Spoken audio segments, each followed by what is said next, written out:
2005년 11월 5일 부산 진구 부암동. 쌀쌀한 가을바람이 골목마다 스며들던 토요일 오후 여느 날과 다름없이 동네는 평온했다. 아이들은 마당에서 공을 차며 놀았고 이웃들은 김장을 준비하며 분주히 움직였다.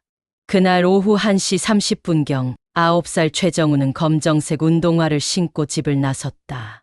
방과 후 집에 돌아온 정우는 가방을 내려놓자마자 말했다. 엄마, 잠깐만 놀다 올게요. 정우는 같은 아파트 단지에 사는 친구들과 자주 놀았다. 부모들은 아이들이 나가 노는 걸 크게 걱정하지 않았다. 단지가 작고 주민들이 서로 얼굴을 알고 지내는 동네였기 때문이다. 정우가 마지막으로 목격된 곳은 집에서 200m쯤 떨어진 작은 골목. 평소에도 자주 다니던 샛길이었다. 동네 할머니 한 분이 정우가 골목길을 혼자 걸어가는 걸 봤다고 증언했다. 아이는 평소처럼 밝은 얼굴이었고 특별히 이상한 낌새는 없었다고 했다. 하지만 정우는 그날 밤 집에 돌아오지 않았다. 오후 5시가 넘어가도 아들이 돌아오지 않자 어머니는 이상한 예감을 느꼈다. 친구들 집을 찾아다녔지만 누구도 정우를 보지 못했다고 했다.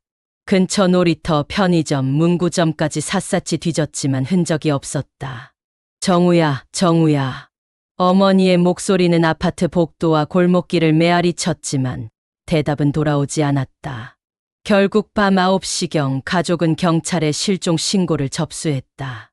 경찰은 실종 장소가 학교나 멀리 떨어진 곳이 아니라 집 주변이란 점에서 단순한 가출이나 길 이름이 아닐 수 있다고 판단했다. 다음 날 새벽부터 수색이 시작됐고 경찰견과 구조대원까지 투입됐다. 동네 뒷산, 하천, 쓰레기장, 심지어 하수구까지 조사했지만 어떤 단서도 나오지 않았다. 그의 사진은 곧 부산 전역에 퍼졌고 방송에도 소개되었다. 정우의 어머니는 방송 카메라 앞에서 연신 눈물을 흘리며 말했다.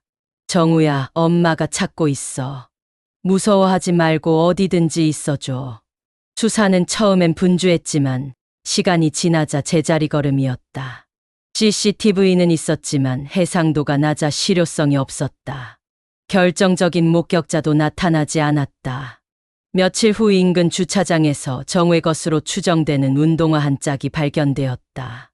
경찰은 국과수 감정을 의뢰했고 가족도 사진으로 신발을 확인했다. 맞아요. 정우 신발이에요. 그날 신고 나간 거예요. 하지만 주변에는 혈흔이나 지문, 다른 단서는 없었다. 주차장 주변 CCTV는 설치되어 있었지만 카메라는 고장난 상태였고 녹화된 영상은 없었다. 시간은 흘렀고 사건은 점점 언론의 관심에서 멀어졌다. 그 사이 정우의 가족은 거리에서 전단지를 돌리고 부산 시내 주요 장소를 돌아다니며 아들의 얼굴을 알렸다. 2006년 봄 한 제보자가 경찰서를 찾았다. 그는 동네에서 폐지를 줍는 노인이었고 몇 달 전 한 남자가 골목길에서 아이를 강제로 차에 태우는 걸 봤다고 진술했다. 작은 은색 승합차였어요. 아이가 소리를 질렀는데 그걸 억지로 밀어 넣었어요. 하지만 그는 그 장면이 정우 실종 당시인지 확신하지 못했다. 기억도 희미했고 번호판이나 정확한 시간도 알 수 없었다. 결국 제보는 신빙성 부족으로 분류되었고 수사는 다시 미궁 속으로 빠졌다. 그 무렵 같은 부산 지역에서 비슷한 나이의 아동 실종 사건이 2건 더 발생했다. 모두 공통점은 있었다. 주택가 골목에서 갑자기 사라졌다는 점. 하지만 정우 사건과 연관성을 입증할 증거나 패턴은 나오지 않았다. 2007년 정우의 가족은 아들을 찾기 위해 부산역 대합실에서 노숙을 시작했다. 혹시나 아이가 납치되어 인신매매를 당했거나 유괴 후 버려져 방황하고 있을지 모른다는 생각 때문이었다. 정우야, 엄마 여기 있어. 매일 여기서 기다릴게. 그 모습은 지역 뉴스에 몇 차례 소개되었고 시민들의 마음을 울렸다. 하지만 사건 해결로 이어지지는 않았다. 2009년 한 탐사보도 프로그램이 이 사건을 다시 조명했다.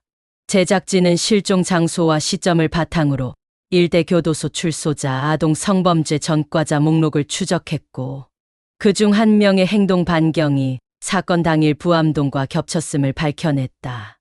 하지만 그는 해당 시간에 알리바이가 있다며 혐의를 부인했고 법적으로 강제 수사가 어렵다는 이유로 조사는 중단되었다.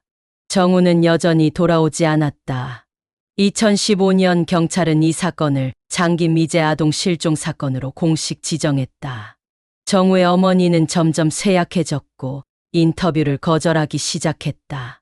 그녀는 더는 말하고 싶지 않다며 눈을 감았다. 누군가 데려갔다면 이제라도 그냥 진실만이라도 알고 싶어요. 2020년대 들어 DNA 기술과 프로파일링 기법은 더욱 발전했지만 정우 사건에는 활용할 만한 증거가 남아있지 않았다. 단 한 명의 유력 용의자도 단 한 조각의 결정적 단서도 남지 않은 사건. 그날 오후 아파트 단지 옆 골목으로 걸어 들어간 9살 소녀는 그대로 증발했다. 지금도 정우의 사진은 경찰청 유전자 데이터베이스에 등록되어 있고 각 지역 아동보호시설에서 아이들과 대조되고 있다.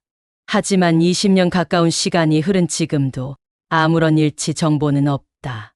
2005년의 골목은 이제 새로 포장되고 아파트 단지에도 외부 CCTV가 설치되었다. 그러나 그날 그 시간 누가 그 아이를 데려갔는지 왜 데려갔는지는 여전히 아무도 모른다. 정우는 어디에 있는가? 그는 살아있는가 아니면 아직 끝나지 않은 질문만이 남아 가을바람과 함께 골목을 지난다.